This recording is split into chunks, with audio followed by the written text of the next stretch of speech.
Ayan na guys, grabe na ang pag guys. Sobrang pag na.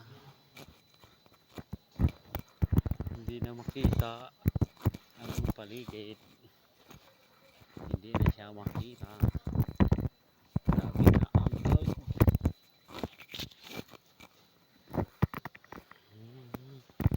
Sobrang lamig na naman. Napakalamig na naman. Ang buong site namin no. Wala na yung building, wala na yung hotel, hindi na lalo makita.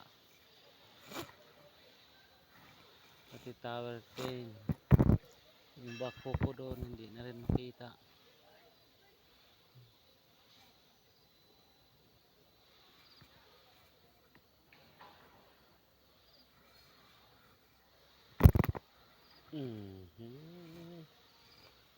Grabe, gabi-gabi na to guys, ganitong nangyayari dito. Tinatawag na nilang solar eclipse. Di ba? Yan ang solar eclipse. Talagang hindi mo na makita yung paligid.